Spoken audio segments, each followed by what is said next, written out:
Analisti politik Sadri Ramabaja ka reaguar pas dështimit të formimit të qeverisë së re. Sipas tij, opozita nuk e ka pranuar rezultatet e zgjedhjeve të nënshkurtit 2025 dhe dështimi i sotëm ishte i paralajmëruar.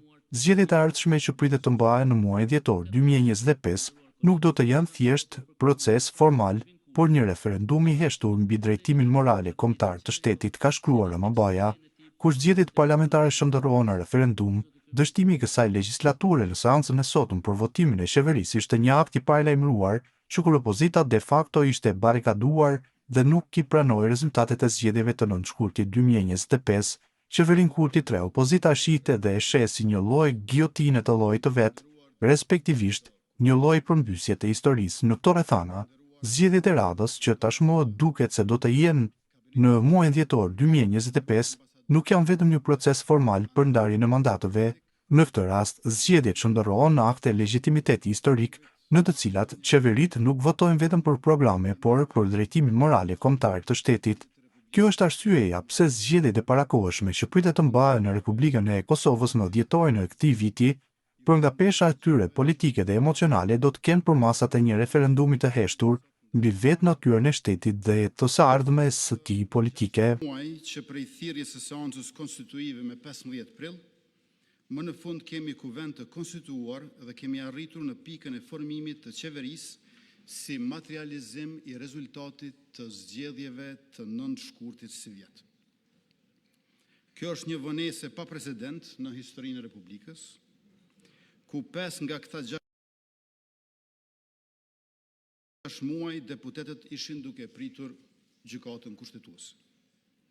Kjo vonesë ka ndikuar në mbarvajtjen e punëve shtetërore, janë vonuar marrëveshjet ndërkombëtare, plani i rritjes me Bashkimin Evropian, proceset e reformave dhe është lënduar besueshmëria e shtetit tonë para partnerëve tonë ndërkombëtar. Në këto 6 muaj, përpjekjet për ndërtimin e një shumice qeverisëse nuk dhanë rezultat, përkundër tentimeve tona të disahershme e shtërruese. Asnjëra nga partitë parlamentare, të cilave u bëm ftesë, nuk ka pranuar të hyjë në marrëveshje për bashkëqeverisje, megjithse vota e qytetarit kësaj radhe kishte përcaktuar që duhej të kishte një koalicion qeveris. Po të pranohej oferta jonë për bashkëpunim, sot do të kishim mundësinë të jepnim vendit edhe qeverinë e re të koalicionit, por do të kishim edhe numrat e nevojshëm për të tejkaluar sfidën e zgjedhjes së presidentit, sfidë kjo e cila na pret pas 4 muajsh. Sidoqoftë, si pasojë e mosgatishmërisë nga partitë tjera parlamentare që të marrin përgjegjësinë që u ka deleguar qytetari me votë, sot ndodhemi përpara një situate ku qeveria e re propozohet për votim jo si produkt i një koalicioni politik, por si një akt i shërbimit ndaj vendit. Ky votim sot nuk është thjesht formalitet politik, por përgjegjësi shtetërore. Pa votimin e qeverisë së re, Republika rrezikon të shkojë në zgjedhje të reja, pa shumë institucione funksionale dhe pa buxhet të miratuar për vitin ardhshëm.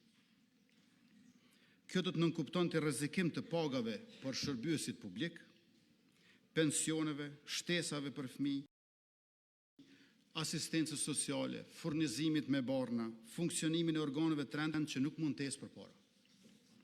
Në mungesë të një kuvendi funksional, gjatë këtyre muajve janë edhe 33 agjenci dhe institucionet pavarura shtetërore që kanë mbetur pa mbikëqyrje institucionale.